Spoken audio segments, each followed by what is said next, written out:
예배와 함께한 여러분 모두에게 우리 주님의 사랑과 은혜가 늘 충만하시기를 주님의 이름으로 축원합니다. 일본의 가마타 하지메라는 박사의 연구 결과에 의하면 웃지 않는 엄마의 아기가 진드기나 알레르기 반응이 높다, 그런 연구 결과가 있어요. 아이들이 아토피에 시달리는 이유가 여러 가지 있겠지만 무엇보다도 요즘 엄마들이 덜 웃기 때문이다, 이런 결과도 있습니다.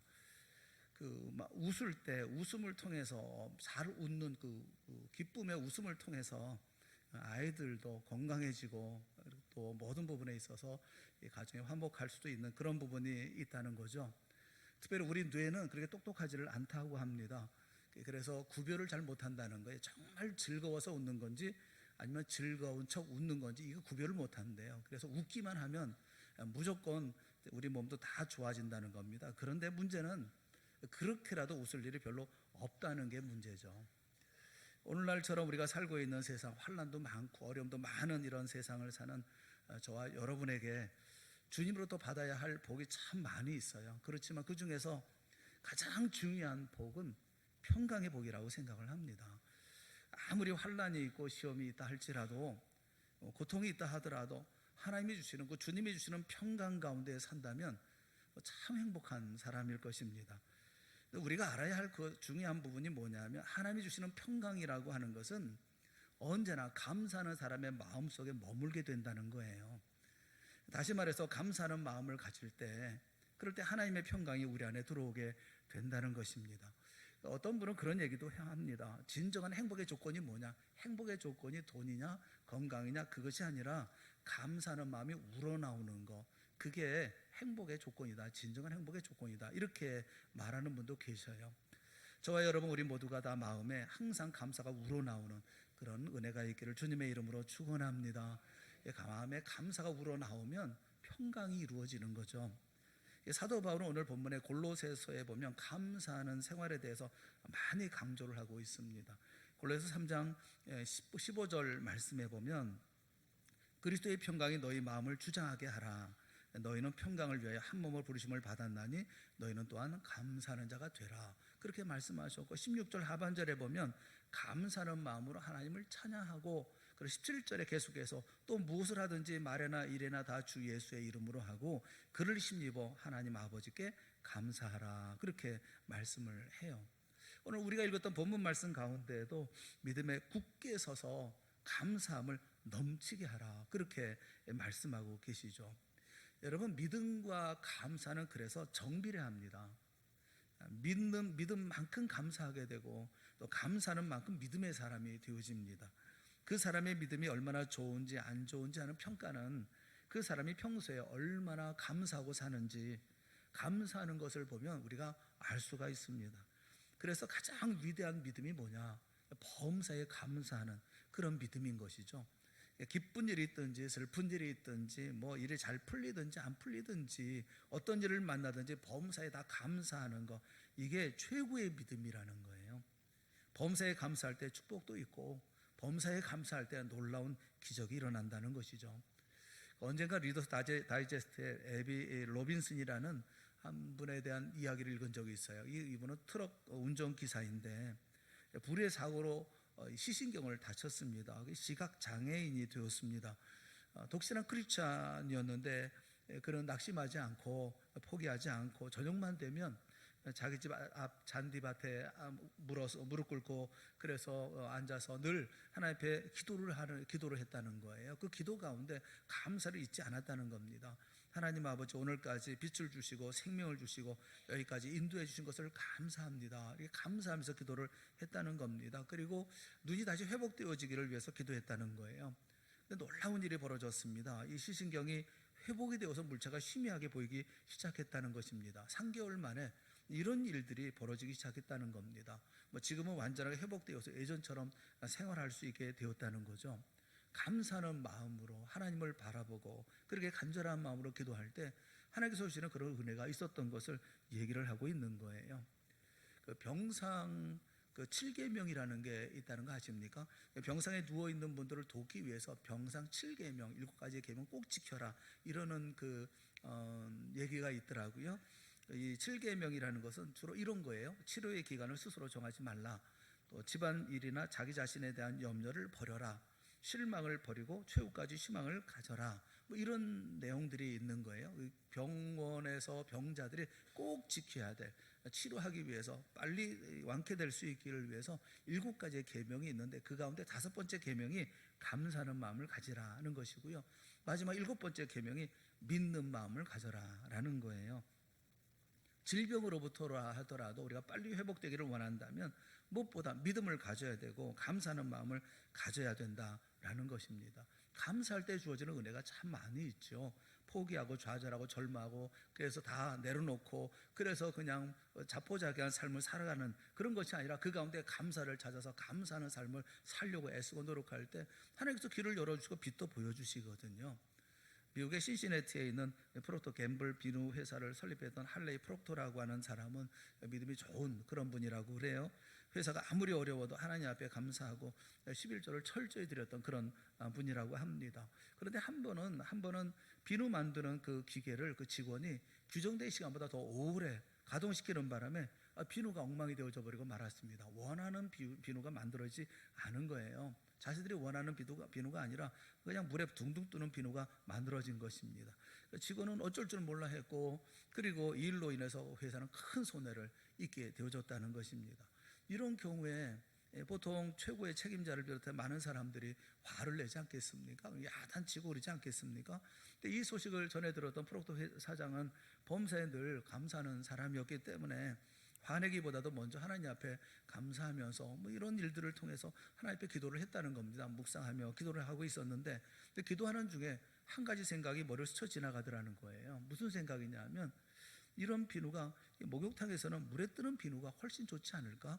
근데 이런 생각이 스쳐 지나갔다는 겁니다. 엉뚱하게 만들어진 비누이긴 하지만 이걸 한번 출시하면 어떨까? 그래서 그 비누 이름을 아이보리라는 이름으로 시장에 내놓았다는 겁니다. 그랬더니 이게 큰일이 난 거예요. 이 비누가 나오자마자 선풍적인 인기를 끌게 되었고 그것으로 말미암아 큰 거부가 되어졌다는 겁니다. 지금도 아이보리 하면 세계적으로 유명한 비누로 알려져 있지 않습니까?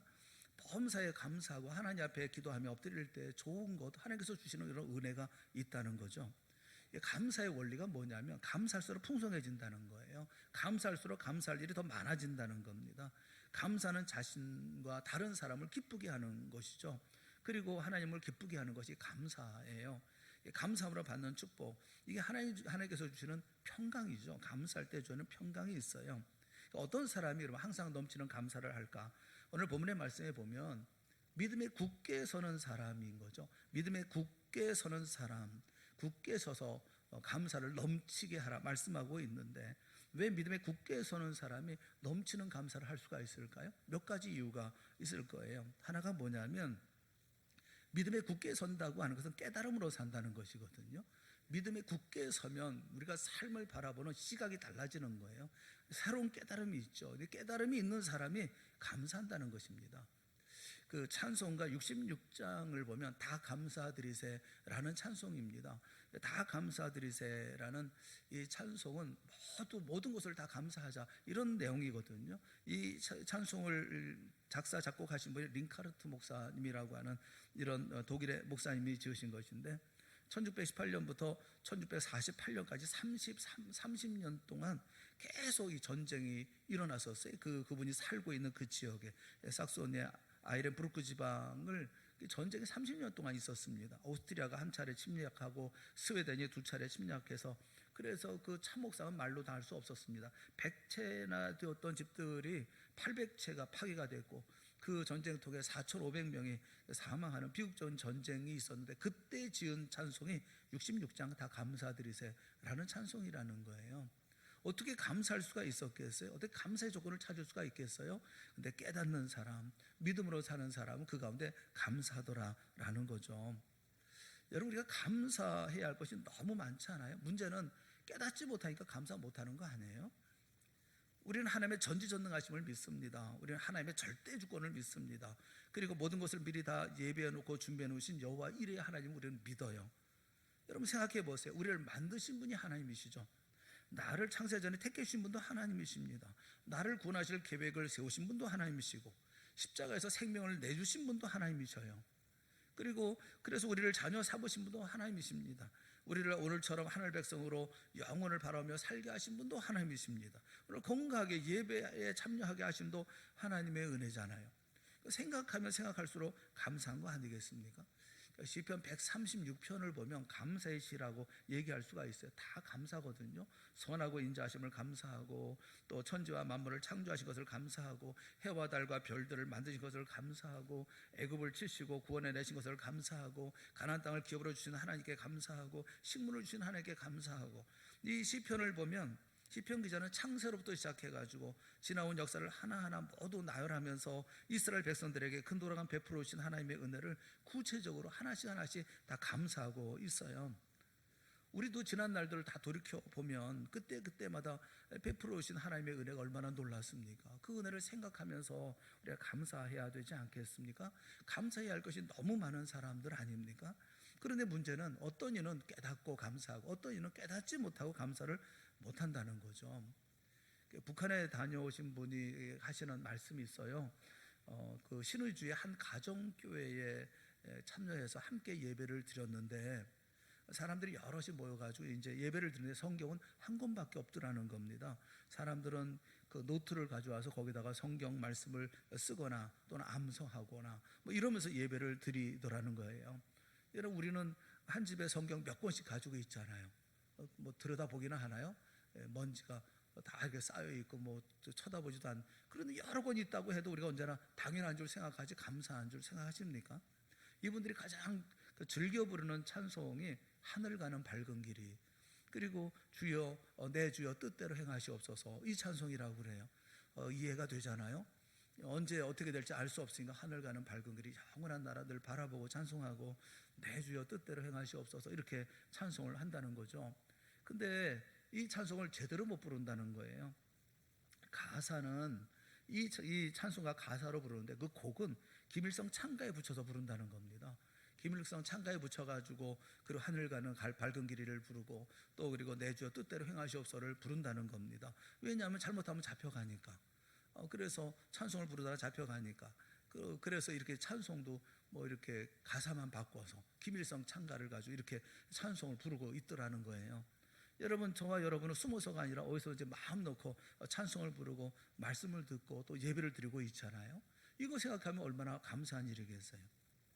신라권을 쓴 그 영국의 시인인 존 밀턴은 44살에 소경이 되었습니다. 이제 그 나이에 정말 일해야 될 때 소경이 되었으니 얼마나 답답하겠습니까? 얼마나 힘들겠습니까? 그런데 그는 그렇게 기도했습니다. 주께서 내 시력을 어둡게 하시고 주님만 볼 수 있도록 눈속을 열어주신 것을 감사하나이다. 그렇게 기도했다고 그래요. 여러분 앞을 보지 못하게 되었으면서도 감사하면서 기도했거든요. 이제 눈을 감겨져서 세상 아무것도 못 보게 되어졌지만 그러나 이제 주님만 바라보게 하셨으니 감사합니다. 이게 보통 믿음의 기도겠습니까? 이 깨닫는 거죠. 깨닫는 거. 그 가운데도 깨달음이 있는 사람, 그런 사람이 감사할 수 있는 거죠. 어떤 사람이 깨닫습니까? 굳게 믿음이 서 있는 사람, 굳은 믿음을 가지고 서 있는 사람, 그가 감사할 수 있는 거죠. 살면서 뭐 잃어버렸어요, 뭐 빼앗겼어요 이렇게 생각하는 사람은 절대로 감사할 수가 없죠. 그런데 그리스도와 함께 얻은 것이 많다는 것을 아는 사람, 깨닫는 사람은 감사할 것이 너무나 많은 것입니다. 비록 물질은 잃었지만 신령한 것을 얻었고 또 보이는 것은 잃었지만 보이지 않는 것을 얻었고 현재의 것을 잃어버렸지만 영원한 것을 얻었잖아요. 이런 깨달음이 감사할 수 있게 하는 것이죠. 믿음에 굳게 서서 깨닫는 이런 감사의 삶이 우리 모두에게 있기를 주님의 이름으로 축원합니다. 믿음을 가지세요. 믿음을 가지고 바라볼 때 우리는 깨달음을 가질 수가 있는 것이고 믿음의 안모로 그 가운데 하나님께 감사할 수가 있는 거죠. 두 번째, 또 믿음에 굳게 선 사람이 감사할 수 있는 이유는 뭐냐면 믿음에 굳게 선 사람은 겸손하기 때문에 그렇습니다. 믿음에 굳게 선 사람은 낮아지고 자신을 알거든요. 자신을 늘 생각하기 때문에 그래서 항상 감사하며 삽니다. 겸손한 사람은요 작은 것을 주어도 늘 감사해요. 뭘 주면 감사하게 받을 줄 알아야 돼요. 뭐 작은 것 하나라도 이렇게 주시면 그 감사하잖아요. 저는 새벽에 이렇게 물 이렇게 갖다 놓으시면 얼마나 고마운지 몰라요. 그걸로 목 축이고 그럴 때 얼마나 감사한지 몰라요. 뭐 여름에도 뜨거운 물 달라고 제가 말씀하는데 그럴 때 뜨거운 물 이렇게 마시면 너무 좋더라고요. 이게 감사한 것이거든요. 물 한 잔이라 하더라도 너무너무 고맙고 감사해요. 근데 교만한 사람한테는 무엇을 줘도 항상 불평이죠. 사람을 무시했다는 둥, 뭐 인격을 모독했다는 둥, 뭐 화보다 벌컥 내지 않습니까? 그러니까 잘못하면 교만한 사람에게는 내 거 주고서도 욕 먹어요. 주는데 욕 먹어요. 뭐 불쌍한 마음으로 좀 긍휼한 마음을 가지고 뭐 좀 도와주려고 그러면 사람을 뭘로 보고 뭐 이러면서 뭐 줄 수가 없어요 도대체. 눈치 봐가면서 줘도 눈치 봐가면서 줘야 되고 그래요. 여러분 잘못하면 이렇게 교만한 사람들은 뭘 줄 수가 없더라고요. 겸손한 사람은 적은 것을 주어도 늘 감사하죠. 저렇게 대접해 주시니 고맙습니다. 정말 감사합니다. 이렇게 생각을 하지 않습니까? 진정한 감사는 겸손한 마음을 가지고 있는 사람, 자신이 낮아진 사람, 내가 아무것도 아니라고 하는 것을 아는 사람, 이런 사람들이 감사할 수가 있는 거죠. 여러분 믿음에 굳게 선 사람이 뭡니까? 하나님 앞에 나를 아는 사람이 믿음에 굳게 선 사람이죠. 그래서 대부분의 사람들이 많은 거 받았으면서 왜 감사할 줄 모르냐면 믿음에 굳게 서지 못했기 때문에 자기만 알고 자기만 생각하고 그래서 오만하고 교만하기 때문에 그래서 감사할 수 없는 것이 아니겠어요? 그 인도의 파탁이라는 분이 계십니다. 인도의 파탁이라는 분이 급성 빈혈증에 걸려가지고 갑작스럽게 그 수혈이 필요했다고 그래요. 근데 이분의 혈액형이 좀 희귀해서 그래서 구할 수가 없었는데 다행히 그 기증자를 찾아가지고 그래서 수혈에 성공을 했습니다. 수혈을 하게 되어지니까 그 건강도 되찾고 정상적인 생활을 하게 되어졌잖아요. 얼마나 그 기쁘고 감사한 일이겠습니까? 그런데 한 달 뒤에 문제가 생겼어요. 이분은 정통 힌두교인이거든요. 그런데 마음에 의심이 드는 거예요. 자신한테 헌혈을 기증한 사람이 누굴까? 이 피를 준 사람이 누굴까 하는 의심이 든 거예요. 자기처럼 높은 계급의 신분의 사람일까? 아니면 하층민일까? 그도 아니면 그 불가촉 천민일까? 그도 아니면 무슬림이거나 범죄자라면 어떡할까? 내 몸에 그 사람의 피가 흐른다면 어떡할 것인가? 자기 몸에 낯선 피가 흐른다는 생각을 하니까 견딜 수가 없는 거예요. 심장은 빨라지고 식은땀은 나고 이것은 뭐 이런 일이 생기면 또 다른 사람의 이 아주 천한 피가 내 몸에 들어와서 그런 거 아닐까? 뭐 이런 생각을 하는 겁니다. 의사를 찾아가 봐도 의사는 별 이상이 없다, 아무 문제 없다 이렇게 얘기하는데 그 말을 믿지 않아요. 결국 이 사람이 신경쇠약에 걸리고 그리고 관공서마다 전화를 합니다. 전화하면서 낮은 카스트의 혈액을 그 높은 신분의 사람에게 수혈하는 것을 금지하는 법을 제정하라. 뭐 이러면서 이제 관공서마다 전화하고 그렇게 그런 사람이 있었다는 거예요. 절박했던 급성 빈혈에서 살아났을 때 그 기쁨이 다 사라지고 오늘 즐거움이 있었잖아요. 원망하고 불평하고 그렇게 되더라는 것이죠. 여러분 사람이 오만하고 교만해지면 뭘 주어도 생명을 구해줘도 감사할 줄을 몰라요. 독일의 흉년이 들어서 많은 사람들이 굶주릴 때 어떤 돈 많은 부자 노인 부부가 매일 빵을 만들어서 아이들에게 나누어 줬다고 합니다. 그리고 아이들에게 하나씩만 집어가도록 그렇게 했다고 그래요. 그랬더니 아이들이 와가지고 서로 크고 좋은 거 집으려고 난리였다는 거죠. 그런데 그 중에 언제나 한 아이는 맨 끝으로 하나 남은 가장 못난 빵 그걸 집어들은 아주 작은 여자아이가 있었다는 것입니다. 이 아이가 다른 아이들과 다른 점이 하나 있었는데 그것이 뭐냐면 다른 애들은 그냥 빵만 집어가는데 이 아이는 꼭 감사하다는 말을 잊지 않았다는 거예요. 이날도 역시 작고 못생긴 빵이 이 아이의 몫이 되었습니다. 그런데 이날은 특별히 그 못나고 그 작은 빵 속에 너같이 감사하는 아이를 위해서 선물을 준비했단다 하고 메모지하게 그만 한 입을 넣어져 있었다는 것이죠.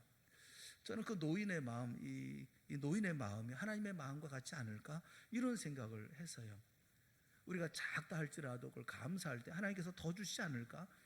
여러분도 하나님의 은혜에 항상 감사하고 입술로 고백하고 산다면 우리 하나님께서 기뻐하시면서 더 큰 복을 주실 줄로 믿습니다. 그 피아니스트 가운데 피아니스트라고 불려지는 머레이 페라이어라고 하는 분이 계셔요.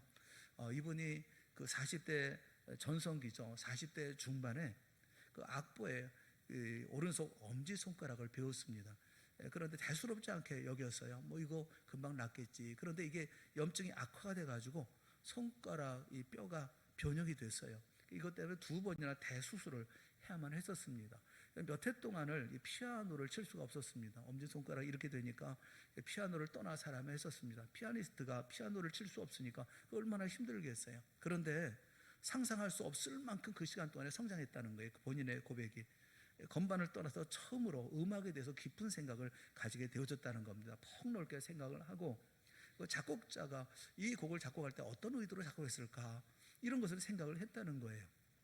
후에 이 사람이 그 건반의 음유 시인이라고 불려지게 되어졌던 것은 이런 모든 이 잠깐의 공백이지만 그런 몇 년의 공백 동안에 그는 이렇게 모든 것을 다 이렇게 자신이 해석하고 또 그것을 자기의 그 작품에 자기가 연주할 때 그것을 다 이렇게 연주할 수 있었기 때문에 그렇다는 것입니다. 재기한 후에 이분이 쳤던 그 바하의 골드베르크 그 변주곡은 빌보드 차트에 15주 동안 오르는 그런 일도 있었다고 그래요. 여러분, 감사하고 내게 주어진 모든 시간들을 하나님 앞에 감사하며 살아가면 하나님께서 주시는 특별한 은혜가 우리 가운데 있거든요. 성경을 보면 하나님께서 1년에 3번 감사하는 절기를 정하셔서 이스라엘 백성들에게 감사 생활을 가르치셨어요. 1년에 누구든지 이 3절기 때는 이 하나님 앞에 나오라고 말씀하고 있거든요. 그 어떤 사람이라 할지라도 반드시 내 앞에 모습을 보이라, 그렇게 말씀을 하셔요. 그런데 나올 때 절대로 빈손으로 나오지 말라, 그렇게 말씀하십니다. 빈손으로 나오지 마라, 자신의 능력대로 감사를 표하라, 그렇게 명령하셨어요. 여러분, 하나님이 뭐가 아쉬워서 그렇게 하셨겠습니까? 하나님이 뭐 가질 게 없어도 가져오는 거 받으려고 그렇게 하셨겠어요? 그 사람들의 복을 위해서 그런 거죠. 그들이 복된 삶을 살도록 하기 위해서 감사하는 삶을 살고, 그저 맨손으로 빈손으로 아니라 최선을 다해 하나님 앞에 드리면서 감사하라, 이렇게 가르치고 계시는 것이거든요.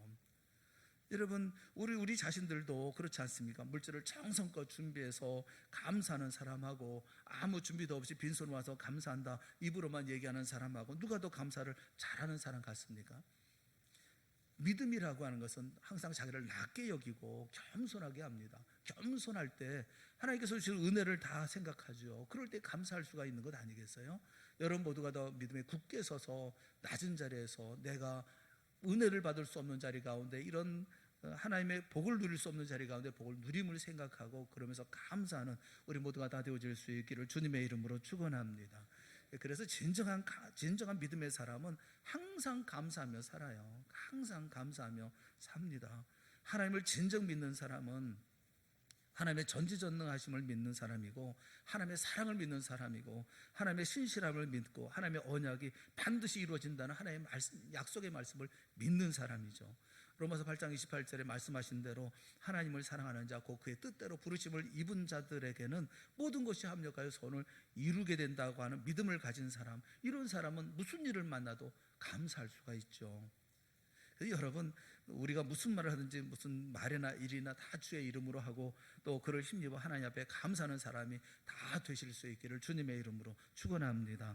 감사하는 사람만 하나님을 기쁘게 할 수 있고요, 하나님께 영광을 돌릴 수가 있어요. 감사하는 만큼 믿음이 생기고요, 감사하는 만큼 기쁨이 생기고, 감사하는 만큼 평강을 누리게 됩니다. 뿐만 아니라 감사하는 만큼 능력을 가지게 되어지는 거죠. 아프리카에는 그 마찌족이라고 하는 족속이 있다고 그럽니다. 이 사람들은 감사합니다라는 말을 어떻게 표현하느냐 하면 내 머리가 흙 속에 있습니다, 이렇게 표현을 한다고 그래요. 이 말이 감사한다는 표현이라는 거예요. 그 이유가 뭐냐면 이 사람들은 다른 사람의 은혜에 대해서 최고의 예우, 그 예의를 표할 때 자기 머리를 땅에 닿기까지 숙이기 때문이라는 겁니다. 그러니까 자기 머리가 흙 속에 들어갈 만큼 감사하다는 거죠. 감사하면 머리를 숙여서 머리가 땅에 닿을 정도로. 그래서 감사가 뭐냐면 내 머리가 흙 속에 있습니다, 이런 표현이 이게 감사라는 표현이라는 거예요. 반면에 감사를 전혀 모르는 사람을 가리켜서 입을 닦는 사람, 이렇게 표현한다는 거예요. 우리말로 얘기하면 입 싹 씻는 거죠. 그 은혜를 받았으면서도 감사할 줄 모르고 시치미를 뗀다든지 혹은 모른 척하는 이런 것을 빗대어 하는 말 아니겠어요? 사람들은 흔히 감사할 만한 그런 특별한 이유가 있어야 감사하고 또 감사를 표현하는 경우가 많아요. 그런데 믿는 사람들은 그런 특별한 이유가 아니라 하더라도 평소에 늘 감사하며 삽니다. 내 머리가 흙 속에 있습니다. 이렇게 주 앞에서 늘 감사하며 살아가는 것 아니겠어요? 여러분, 현대의학이 발달되어서 머지않아서 암 정복의 시대가 온다고 그럽니다. 그런데 현대의학의 과제로 남아있는 것은 감기예요. 감기 바이러스는 고치질 못해요. 감기를 일으키는 그 바이러스만 해도 수백 종이 되어지기 때문에 그렇다고 그럽니다. 최근에 발견되는 바이러스는 그 정체도 알 수가 없다고 그래요. 에이즈도 바이러스고 에볼라 바이러스는 더 생명을 위협하는 그런 무서운 그 바이러스가 아닙니까? 바이러스가 얼마나 무섭고 지독한지 우리 컴퓨터에 들어오는 모든 어려움도 컴퓨터 바이러스 이렇게 얘기하잖아요. 근데 세상에서 제일 무서운 바이러스가 뭔지 아십니까? 세상에서 제일 무서운 바이러스는요, 불평 바이러스라는 게 있어요. 이거는 마이가 퍼뜨리는 거예요. 마이가 다 전해주는 겁니다. 이 불평 바이러스가 한번 들어오면 사람만 아니라 이게 단체나 기업도 쉽게 무너져 버리건 말아요. 이 한번 불평하면 여러 사람에게 금방 전염이 돼가지고 전염되고 전파되고 그래가지고 우리 삶 속에 불평 바이러스가 한번 들어오면 가정이고 기업이고 나라고 다 순식간에 망하고 마는 겁니다. 여러분, 우리가 하나님 앞에 감사하며 삶을 살아야지 불평하고 원망하고 살면 되겠어요? 우리가 그런 것을 또 당연하다고 생각하면 되겠습니까? 성도라면 감사하며 살려고 애쓰고 노력해야 되지 않겠습니까? 어떤 책에 보니까 누가 그런 이야기를 써놨더라고요. 지어낸 얘기겠습니다만, 한 사람이 밤낮으로 하나님께 기도했다고 그래요. 기도했는데 뭐라고 기도했느냐면, 제 부탁을 한 가지만 들어주시옵소서. 저보다 불행한 사람은 이 세상에 아무도 없습니다. 누구의 삶도 저보다 다 나을 것입니다. 저는 다른 축복을 바라지 않습니다. 단 한 번만이라도 저의 인생을 다른 사람의 인생과 바꿀 수 있는 기회를 주옵소서. 이것이 지나친 부탁입니까? 이러면서 밤마다 이렇게 하나님 향해서 외쳤고 그렇게 기도했다고 그래요. 하나님은 그 기도를 들어주셨답니다. 그래서 큰 소리로 모든 사람에게 다 말씀하셨대요. 그대들 모두 각자가 겪은 불행한 일들을 보자기에 싸가지고 가져와라. 사람들마다 그 얘기를 듣고 자신의 불행한 일들을 보자기에 싸기 시작했습니다. 이 사람은 매우 기뻤죠. 이제 드디어 다른 삶을 선택할 수 있는 기회가 왔구나. 자신도 자신의 불행한 일들을 다 보자기에 싸가지고 서둘러 갔답니다. 다른 사람들도 보자기 들고 막 달려가고 있었고, 근데 가만히 보니까 다른 사람들의 보자기가 자기 것보다 더 큰 보자기를 들고 가는 것 같더라는 거예요. 좀 망설이기는 했지만 평생 기도한 거기 때문에 포기할 수가 없었습니다. 얼마큼 달려갔을 때 하나님이 말씀하셨습니다. 그대들의 보자기를 모두 다 펼쳐놓아라. 다 그 자리에 다 펼쳐놓았어요. 모두가 그 불행했던 모든 그 보자기를 다 펼쳐놓으니까 하나님이 이제 서로의 내용들을 다 살펴보고 각자 원하는 보자기를 선택하라, 이렇게 말씀하셨다는 거예요. 그래서 각자가 다 보면서 다른 사람의 불행한 일들을 다 보면서 이렇게 확인하면서 그러면서 불행한 일들을 다 보자기들을 다 살펴보다가 놀라운 일들이 벌어졌다는 겁니다. 그 놀라운 일이 뭐냐면 모두가 다 자신의 보자기를 향해서 달려가더라는 거예요. 이 사람도 역시 다른 누군가 자신의 불행을 고를까봐 서둘러서 자기의 보자기를 향해서 달려갔다는 것입니다. 그리고 다시는 불평하는 기도를 드리지 않았다는 거예요. 여러분, 내 불평이 제일 큰 것 같죠? 그렇지 않다는 것입니다. 내 어려움이 다 제일 큰 것 같죠? 그렇지 않다는 거예요. 이 불평이라는 겁니다. 원망이라는 거예요. 이 불평 바이러스를 치료하는 백신이 있습니다. 그 백신이 뭐냐면 바로 감사예요. 적극적으로 감사하는 생활만이 불평을 다 물리칠 수 있는 유일한 비결이고 치료법입니다. 조지 에버러트 로스 선교사님은 31년 동안 선교 활동을 하셨어요. 근데 이분이 했던 얘기 가운데 중요한 얘기가 하나 있습니다. 이분은 믿음이 두 가지가 있더라라는 것을 발견했다는 겁니다. 하나는 무엇 일하면이라고 말하는 믿음이 있고, 다른 하나는 무엇 일하고 할지라도라는 믿음이 있다라는 거예요. 무엇 일하면이라고 말하는 사람들은 일이 잘 풀리면, 내 인생이 번성하면, 내가 성공하면, 내가 건강하면, 그러면 나는 그 하나님을 그때 믿고 교회 출석하고 헌금도 하겠다, 이렇게 말한다는 겁니다. 이런 믿음이 있다는 거예요. 그런데 무엇 일하고 할지라도 라고 말하는 사람은 비록 지금 내가 번성한 악한 자가 번성하고 내가 어려움을 당한다 할지라도, 십자가를 내가 지고 가야 한다 하더라도 그 순간에도 나를 창조하신 하나님을 신뢰하고 믿는다라는 사람들이라는 거예요. 다시 말하면 죽어도 믿고 죽여도 믿고 죽어가도 믿고 죽어서도 믿겠다, 그런 믿음이라는 거예요. 이렇게 하나님의 이름을 앞세우고 살아가는 믿음의 신앙의 승리의 믿음을 가져야 되지 않느냐, 이렇게 말씀을 했다는 것입니다. 여러분, 우리 모두가 다 이런 정말 좋은 진정한 믿음을 가지고 하나님 앞에 감사하는 믿음의 사람들이 다 되어질 수 있기를 주님의 이름으로 축원합니다. 오늘 우리 본문에 있는 말씀을 한번 다시 다 같이 한번 읽어봤으면 좋겠어요. 다 같이 시작. 그러므로 너희가 그리스도 예수를 주로 받았으니 그 안에서 행하라. 그 안에 뿌리를 박으며 세움을 받아 교훈을 받은 대로 믿음에 굳게 서서 감사함을 넘치게 하라. 결론이 뭐예요? 감사함을 넘치게 하라는 거예요. 너희가 그리스도 예수를 주로 받았으니 그 안에서 행하라. 그 안에 뿌리를 받고 세움을 받고 교훈을 받은 대로 믿음에 굳게 서서 뭘 해야 됩니까? 감사함을 넘치게 하라 말씀하고 있어요. 믿음에 굳게 서서 깨달음 속에 감사하고, 믿음에 굳게 서서 겸손하게 나 자신을 돌아보면서 감사하고 진정한 믿음으로 항상 감사하는 우리 모두가 다 되어질 수 있기를 주님의 이름으로 축원합니다. 기도하겠습니다.